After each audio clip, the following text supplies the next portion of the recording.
నమస్తే. నేను మీ doctor Satish IRSC మాట్లాడుతున్నాను. సో, జాబ్ నోటిఫికేషన్ ఒకటి మనకి రిలీజ్ అయింది ఆర్‌బీఐకి సంబంధించి. దానికి సంబంధించి నేను ఇప్పుడు చెప్పబోతున్నాను. రిజర్వ్ బ్యాంక్ ఆఫ్ ఇండియా దీని గురించి తెలియనటువంటి వ్యక్తులు ఎవరు ఉండరు. ఆర్‌బీఐ అనేది is most I mean banking సెక్టర్‌లోనే ఆల్మోస్ట్ మీకు అన్ని బ్యాంక్స్‌కి హెడ్ కింద మనం చెప్తాం. Actually father of the all the banks అన్నట్టుగానే మనం మాట్లాడతాము. సో, దీంట్లో జాబ్ అనేది చాలా మందికి డ్రీమ్‌గా ఉంటుంది. అంటే ఆర్‌బీఐ గ్రేడ్ బి అనేది ఆల్మోస్ట్ అంటే హైయెస్ట్ లెవెల్ ఆఫ్ నోటిఫికేషన్ కింద జనరల్‌గా బ్యాంకింగ్ ఇండస్ట్రీకి ఎవరైతే వెళ్ళాలనుకుంటారో వాళ్ళందరూ కూడా దీన్ని ట్రీట్ చేస్తారు. ఆర్‌బీఐ గ్రేడ్ బి నోటిఫికేషన్ ఏదైతే ఉంటుందో అది ఎవ్రీ ఇయర్ పడుతూ ఉంటుంది. దానికి సంబంధించిన నోటిఫికేషన్ ఇంకా పడలేదు, పడుతుంది 2026కి. ఇప్పుడు స్పెషల్ రిక్రూట్మెంట్ అని చెప్పేసి స్పెషలిస్ట్ ఆఫీసర్స్ అని ఒక రిక్రూట్మెంట్ పడటం జరిగిందండి. ఈ స్పెషలిస్ట్ ఆఫీసర్స్ చాలా రేర్‌గా అప్పుడప్పుడు మాత్రమే పడతా ఉంటాయి కాబట్టి ఎక్కువ మందికి తెలియదు ఇది యాక్చువల్‌గా. సో, ఈ యొక్క RBI grade A and B officers అంటే 2 ఉంటాయండి. Grade A and grade B officers 2026 notification పడింది. బేసికల్‌గా ఇట్ ఇస్ స్పెషలిస్ట్ ఆఫీసర్స్. దీనికి సంబంధించినటువంటిది ఏదైతే నోటిఫికేషన్ ఉందో మనకి 6థ్ ఫిబ్రవరిలో మనకి నోటిఫికేషన్ రిలీజ్ అయిందంటే 26థ్ ఫిబ్రవరి వరకు మనకు అప్లై చేసుకునే అవకాశం ఉంటుంది. డెఫినెట్‌గా 26థ్ ఫిబ్రవరి మిడ్‌నైట్ లోపు మీరైతే అప్లై చేయండి. అట్లాగే దీనికి ఒక ఎగ్జామ్ వచ్చేటప్పటికి మీకు 14థ్ మార్చ్ ఉంటుందండి. ఇమీడియట్‌గానే ఎగ్జామ్ ఉంటుంది. 14థ్ మార్చ్‌న ఎగ్జామ్ మీరు రాయవలసి ఉంటుంది. హాల్ టికెట్ ఒక 10 డేస్ బిఫోర్ మీకు పంపిస్తారు. మోస్ట్‌లీ మార్చ్ 5థ్‌కి ఆ టైం కల్లా మీకు హాల్ టికెట్ వస్తుంది. దీంట్లో ఉన్నటువంటి నెంబర్ ఆఫ్ వేకెన్సీస్ వచ్చేటప్పటికి ఓవరాల్‌గా మీరు చూసుకున్నప్పుడు వేకెన్సీస్ 21 వేకెన్సీస్ ఉన్నాయండి మనకి. 21 వేకెన్సీస్ అంటే తక్కువ కింద మీకు అనుకుంటారు కానీ స్పెషలిస్ట్ అండి. చాలా కొంచెం హై పే ఉంటుందండి ఇది. ఆల్మోస్ట్ మీకు గెజిటెడ్ క్యాడర్ కన్నా ఉన్న పోస్ట్ అండి యాక్చువల్‌గా. అందు గురించి ఏంటంటే పోస్టులు తక్కువ ఉన్నప్పటికీ కూడా డెఫినెట్‌గా దాని వాల్యూ ఎక్కువ ఉంటుంది కాబట్టి అప్లై చేయొచ్చు. దీనికి ఉన్న ఎలిజిబిలిటీ స్టూడెంట్స్ పర్స్పెక్టివ్‌లో చూసినట్లయితే బేసికల్‌గా లీగల్ ఆఫీసర్స్‌కి సంబంధించి 6 పోస్టులు పడ్డాయండి. గ్రేడ్ బి కింద వస్తాయండి. ఇది లీగల్ ఆఫీసర్స్ ఎవరైతే ఎల్ఎల్బి చదువుతారో వాళ్ళందరూ కూడా 21-32 ఇయర్స్ ఓల్డ్ ఎవరైతే ఏజ్‌లో ఉన్నారో వాళ్ళందరూ కూడా చేయొచ్చు. ఆఫ్‌కోర్స్ మీకు రిజర్వేషన్ ఉన్నట్లయితే దానికి తగ్గట్టుగా ఏజ్ రిలాక్సేషన్ అనేది ఉంటుంది.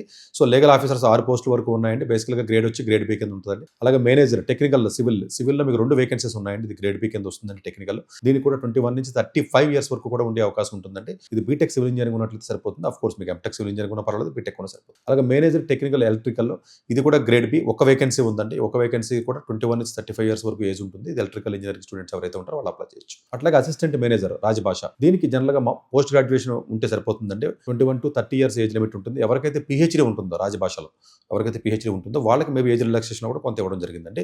అలా కాకుండా assistant manager protocol and security ఎవరైతే ఉంటారో ఇది గ్రేడ్ ఏ అండి బేసికల్‌గా. మిగతా అన్ని గ్రేడ్ బి, ఇది గ్రేడ్ ఏ. ఇది ప్రోటోకాల్ ఆఫీసర్ గ్రేడ్ ఏ ఏదైతే ఉంటుందో ఇది ఓవరాల్‌గా చూస్తే 8 వేకెన్సీలు ఉన్నాయండి. ఈ 8 వేకెన్సీల యొక్క ప్రత్యేకత ఏంటంటే ఎక్స్ సర్వీస్‌మెన్స్ ఎవరైతే ఉంటారో వాళ్ళు ఒక 10 ఇయర్స్ ఎవరికైతే సర్వీస్ చేస్తుంటారో వాళ్ళందరూ కూడా దీనికి అప్లై చేసుకుని సదుపాయం ఉంటుంది. 25-40 ఇయర్స్ ఉంటుంది. ఎందుకంటే ఎక్స్ సర్వీస్‌మెన్ 10 ఇయర్స్ సర్వీస్ ఉంటుంది కాబట్టి ఆ సర్వీస్ కూడా దీంట్లో యాడ్ అవుతుంది కాబట్టి ఓవరాల్‌గా చూసుకున్నట్లయితే ఓవరాల్‌గా 5 రకాల కేటగిరీస్ ఉన్నాయండి. ఒకటి లీగల్ ఆఫీసర్స్ ఒకటి ఉంటుంది. అట్లాగే మీకు సెక్యూరిటీ సిస్టమ్ ఒకటి ఏదైతే ఉంటుందో అది ఉంది.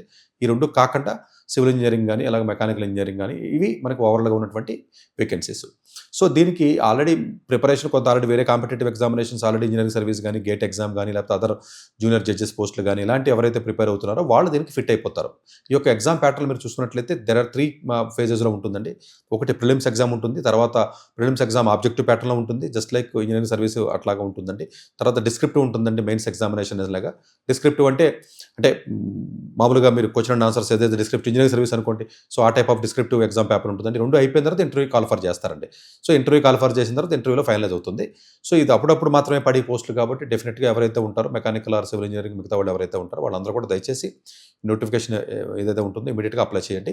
సో, అట్లాగే ఎవరైతే మీ రిలేషన్స్ గానీ ఎవరైతే ఉంటారో వాళ్ళందరూ కూడా మెసేజ్ పాస్ ఆన్ చేయండి. డెఫినిట్‌గా రెగ్యులర్ ఆర్‌బీఐ గ్రేడ్ బి వేరండి. అది బ్యాంకింగ్ రిలేటెడ్ సంబంధించి ఆ ఎగ్జామ్ ప్యాటర్న్‌కి నోటిఫికేషన్ రిలీజ్ అవ్వలేదు. అది పడినప్పుడు నేను చెప్తానండి. ఇది స్పెషలిస్ట్ ఆఫీసర్స్ కింద పడినటువంటి నోటిఫికేషన్ 26థ్ లాస్ట్ డేట్ ఎగ్జామ్ మార్చ్ 14థ్ మార్చ్ 5థ్ ఆర్ 6థ్ మీకు హాల్ టికెట్స్ వచ్చి అవకాశం ఉంటుంది. రిజల్ట్ కూడా స్పీడ్‌గానే ఇస్తాడు. ఇంటర్వ్యూ కూడా ఆల్మోస్ట్ మీకు అంతా కూడా జూన్ కల్లా క్లోజ్ అయిపోతాయండి. So, thank you very much.